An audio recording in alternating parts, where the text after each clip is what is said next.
Welcome to the Doctor's Corner with Dr. KLINE and JONELLE ELGAWAY.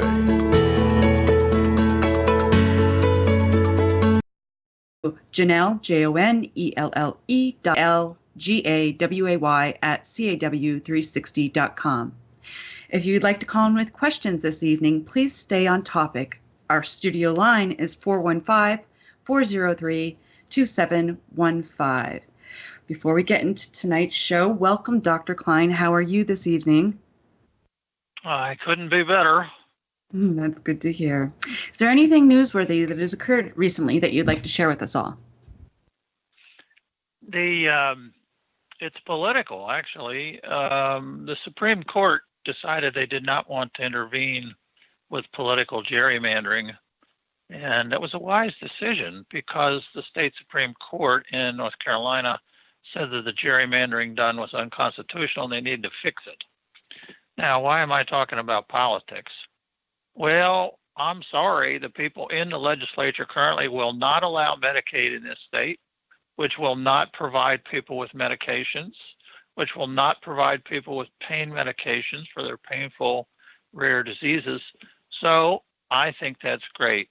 I think we need to get a new legislature, and we have somebody with us tonight who might be participating in a new legislature. Other than that, the news is pretty much dismal. There's not been much of a change anywhere. I have a little paper here, the struggle going on in Maine, because Maine interfered with the practice of medicine. They have the highest overdose deaths in the nation, which nobody ever looks at those figures. They just say it, and everybody runs screaming, "Stop the dope fiends," without checking. There was an HBO special that started to look into the overcorrections. They always talk about overprescribing. How about overcorrections? Doctors in Maine are scared, running afraid about reprisals from the state. One desperate amputee.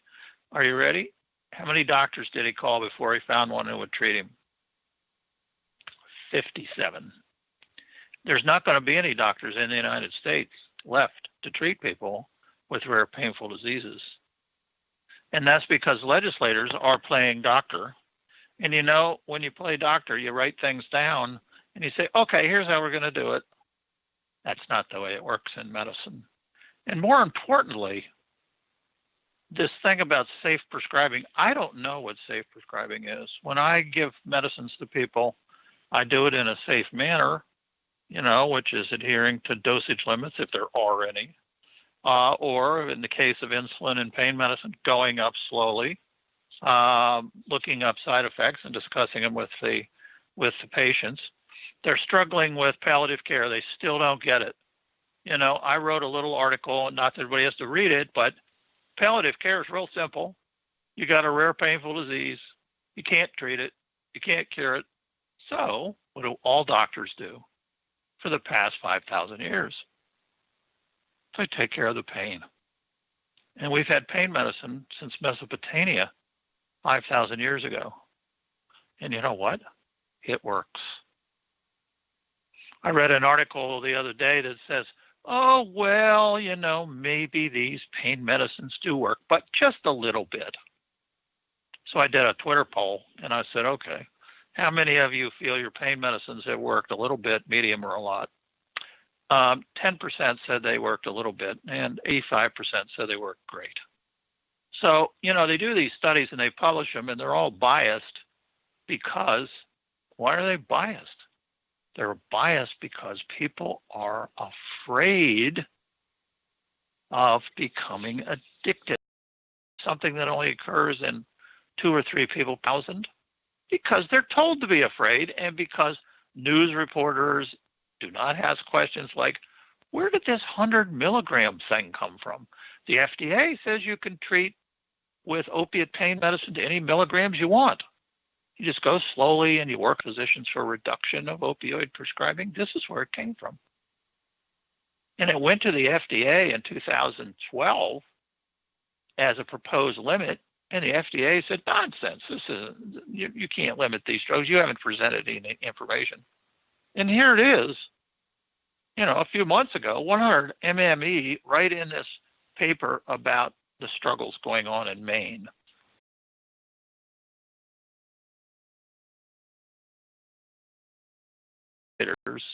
Who raise their hand and say, where did you get that number? What is this overprescribing? What do you mean by that? And what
well for water and food? It's a biochemical thing. It's a biochemical drive. It's nobody's fault. So we need legislators to raise their hand and ask questions. And if they don't know the answers, they should get hold of some doctors, get hold of some biochemists from the universities. There's two of them right here in Raleigh, and say, look, we got some questions here. What's going on with this brain stuff? What's happening? Are these people really bad? Are they really criminals? And that's what people are afraid of. And people who use opiates are not criminals. They steal and manipulate. It's only people who take alcohol, cocaine, and amphetamines who are the real criminals, because with those three drugs, you can go crazy. You can develop a psychosis. With opiates, you don't. So 999 people out of 1,000 will never, ever have an opiate addiction, no matter what they take, no matter if it's 50 times 100 MME. They're not going to addict. Simple facts. Okay, Janelle. Okay. We also are going to have on Penny Huber for a few moments. She's going. He couldn't move. He couldn't get out of bed half the time, and this was allowing him to lead a somewhat normal life without being in pain. But all that changed when the government stepped in and started to tell all the medical field that they can only give out so much opioids to these people.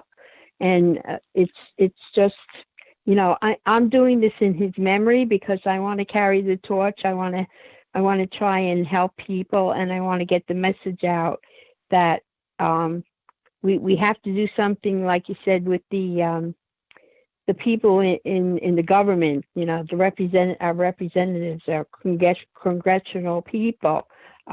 They have to start carrying the torch and start to reverse this, because if they don't, more people will die. How long did he suffer with his reduced medicine? Like I said, he was on opiates for 10 years, and the doctor and then just about a couple of years ago, he had to change doctors because we moved from North Jersey to South Jersey, and it was really tough down here because they had so many people on heroin and the opioids and whatnot, and they judged everybody that walked in the office if you were looking for a new pain management doctor. And then they looked at the amount that he was on, and they said, "Oh no, we can't do this. We can't give you this. You're going to have to start with the bare minimum." And how can you do that to someone when he has been taking, a higher dose, definitely more than 100 MMEs or whatever they want to go by, the guidelines, and that would put him into, he would go into when you don't have enough in you, you go into that Withdrawal. state, withdrawal. And increased pain. An increase. And his pain, the pain wasn't being addressed at all. I mean, like I said, he needed more than that because he wasn't craving it. He was tolerant of it. His tolerance had gone up. He craved relief. Right, he craved relief. This right, is really exactly. a good example. The problem is that right now doctors are being arrested and put in prison because somebody comes to the office and takes a prescription out and sells it for a lot of money, and the doctor doesn't know it. Too bad. No, the police say you should have known. You should have known these people are criminals. But when a person dies from negligence on the part of a doctor, that's when it's time to do something. And you can either work through the Board of Registration of Medicine, or you can call the district attorney's office and say, look, he was undertreated on purpose, and the reasons they gave do not hold up.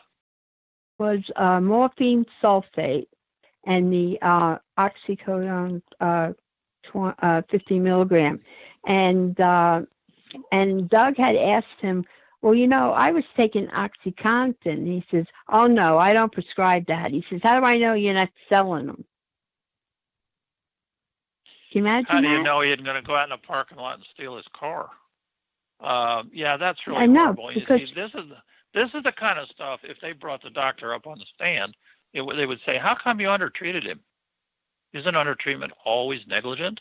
Give me an example, doctor, when undertreatment is appropriate for any disease. And you know what? Right. And then it never is. Never. So, he didn't give out what you want, but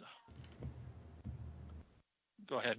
Well, I wish I could get someone to back me up as far as legally to get this guy. I mean, it's all said and done. My son is gone now. What do I do now? You know what I mean? I have a memory of this kid, and it's vivid in my brain because I found him dead, and it was horrible. It really was. It really was. Penny, did you find out what was the cause of his death yet? No, they didn't give me the results yet. And they probably won't. He could have just died as a result of untreated pain, which has been recorded, and in which case they're not going to find anything.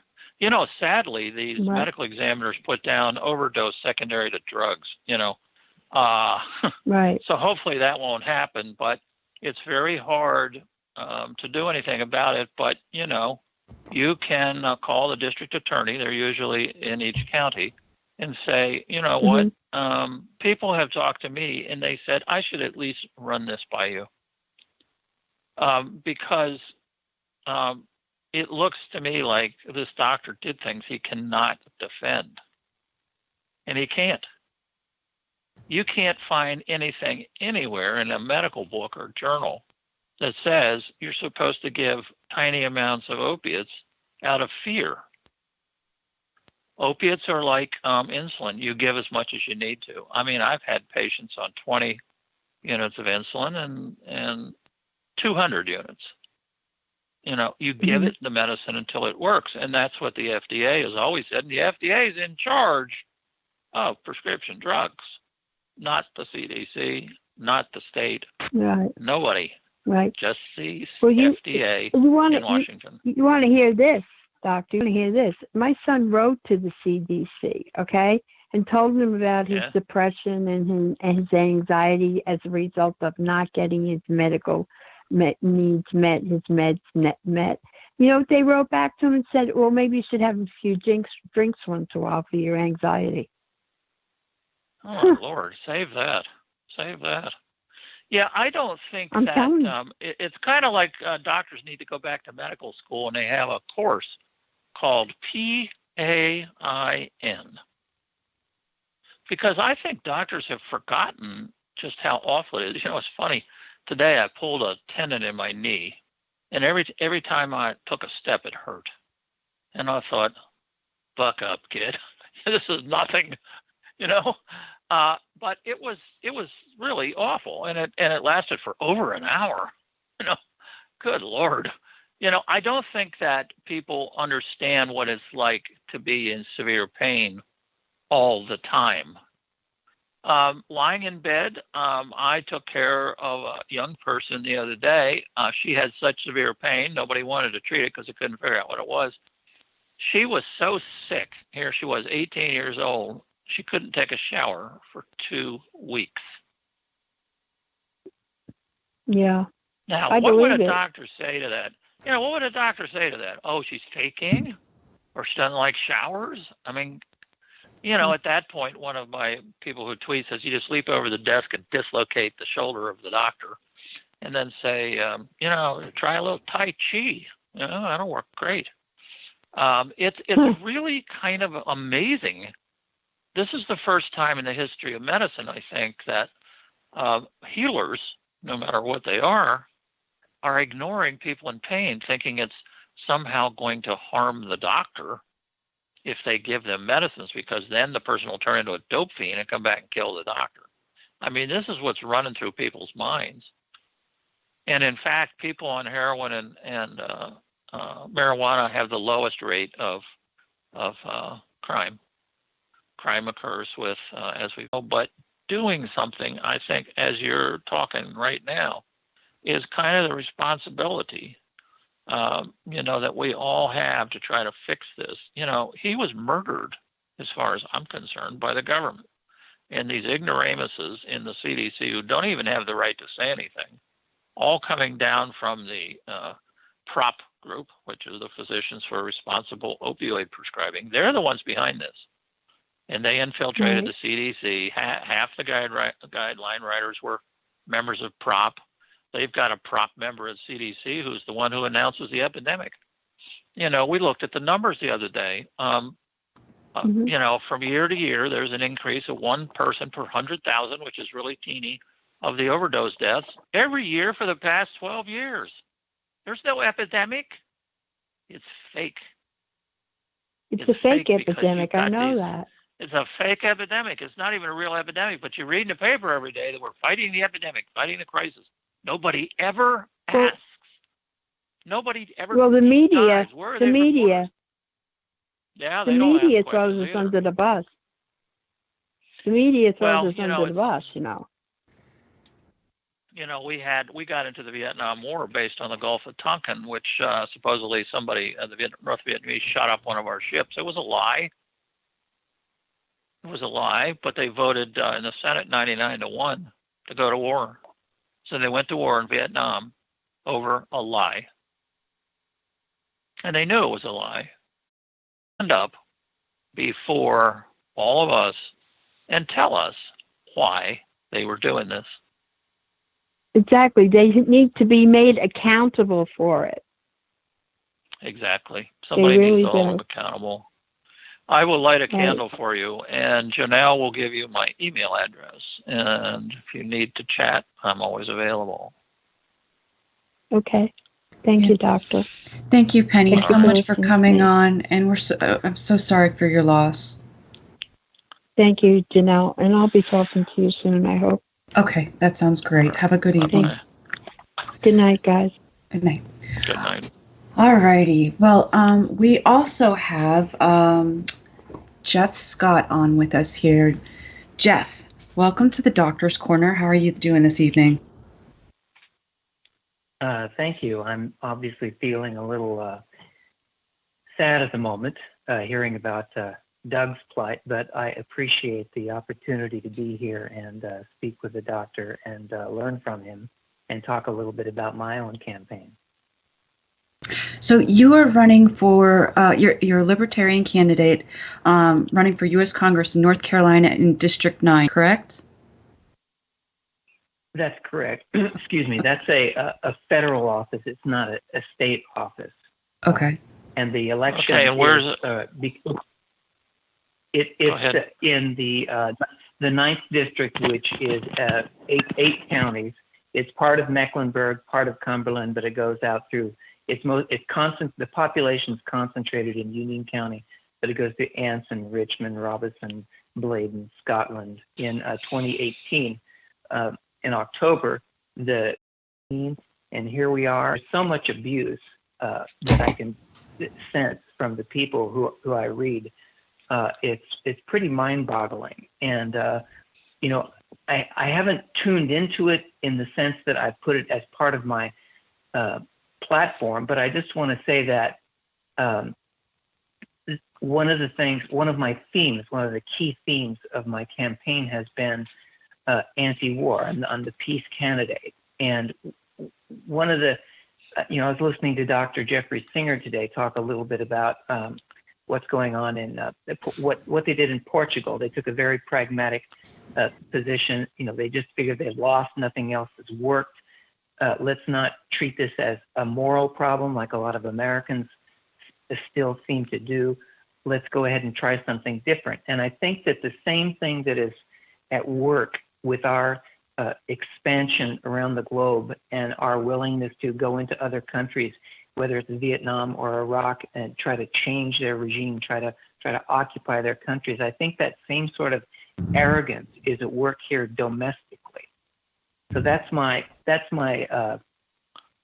belief. And speaking of arrogance, did you know that did you know the DEA has 91 offices outside the United States in guess how many countries? 70. 90? 70. I guess some of them are, yeah, some of them are I two guess more than one that's office. Right. The American Empire. I was just going to say that's consistent with what we know about the American Empire and the way that it works in many of these countries. I know there's a lot of people in the pain management community that are different political persuasions. I'm not trying to change the subject about war, but I do think that the DEA is obviously a big part of that.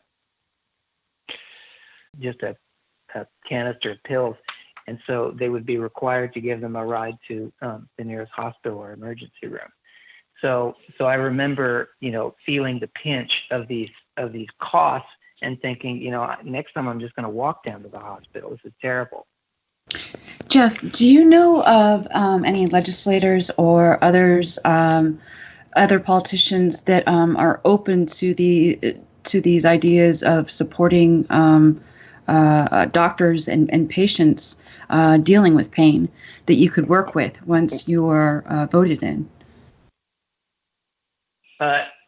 No, I think this has crept up. I don't think it's on people's radar, which leads me to a slightly different point about how the movement itself is organized, if it is indeed organized at all. Because just as a candidate for the last couple of years, I've had to think about how I communicate my message. I mean, I'm running against a couple of people who are spending, $25 million, and I can't get, word in edgewise. There's no air in the room for my candidacy because I'm a third party, and it's just very difficult. So the question is, how do you want to communicate your message? Are weekly podcasts going to be enough? Do you need to form, let's say a 501, a C3 or a C4? Do you want to be able to reach politicians directly? Because I know that when there are people who are trying to influence my candidacy and get me to adopt their message, they're sending me questionnaires. Sometimes they're very extensive questionnaires. Sometimes they're just very short. Are you aware of this? What would you do about this and that and the other thing? Just simply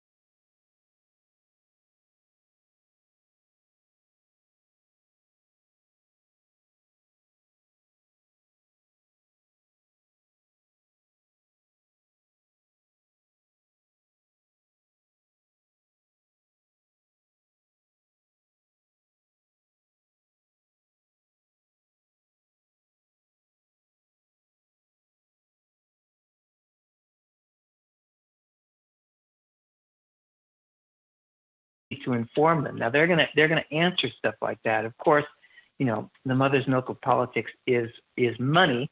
So if you raise money to do endorsements, and you can educate them if they're open to being educated about these issues, I'm sure many of them would pick it up. I'm sure many of them are decent spirited public servants. I do think that the Libertarian Party is unique in this position, and that we've been through these waves of wars on drugs, and we've got literature going back as long as NORML's been around. Certainly in the major think tanks like Cato and Reason, who write about these topics all the time. So I think we've got a lot of credibility on this issue. But to be honest, we're still a third party. I mean, we're the biggest third party in the country, and we have a lot of difficulty getting our voices heard. But this may be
exactly the way to open that door for a whole range of policies. I know that it's just very difficult. There are publishing barriers coming up as we speak. If people are trying to get their message out on Facebook, Facebook is already preparing for 2020, and they've put out more guidelines, and so we've got to go through another layer of authentication just to be able to speak freely on their platform to push out these messages.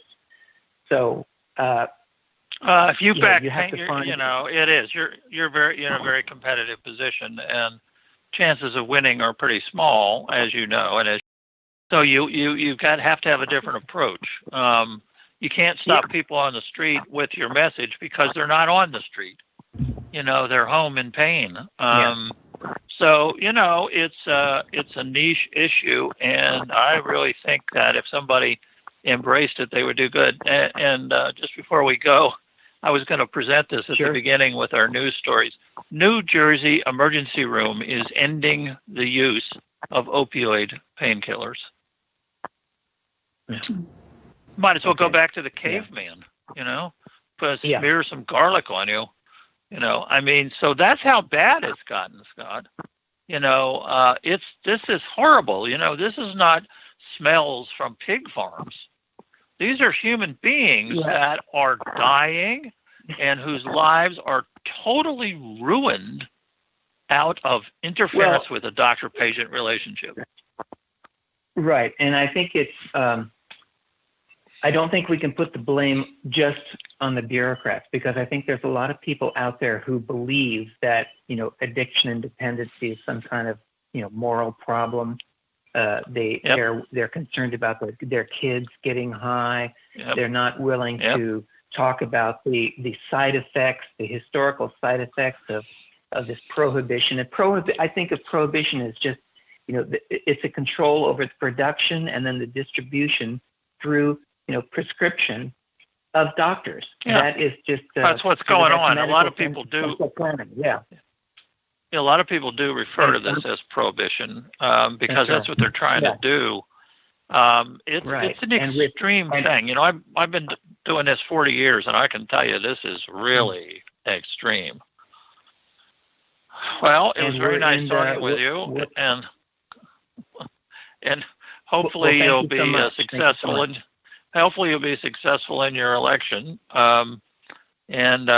Think about issues nobody else is talking about and see what happens. Try it out. Get your microphone out and start talking about it. See what kind of response you get. Because you won't be talking to people who have chronic rare pain disease, but you'll be talking to people who know them. That's right. And they're going to go home and say, wow, we got a politician out there that actually supports us. The reason this show, Janelle and I do, is that it's supportive of people. We're just being old-fashioned supportive, And so politicians can do the same thing. You can just be supportive. I agree. Jeff, thank you so much for that advice. Is there anything that you wanted to share before we get going here? No, I just wanted to let people know that we're in the last week before the election, and it is fever pitch here. There's a storm coming in which might affect early voting, just like there was last year. As Dr. KLINE mentioned, we had this gerrymandering decision, a decision at the state level.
Which sort of solidifies, in my opinion, the two-party duopoly and their control over the legislature.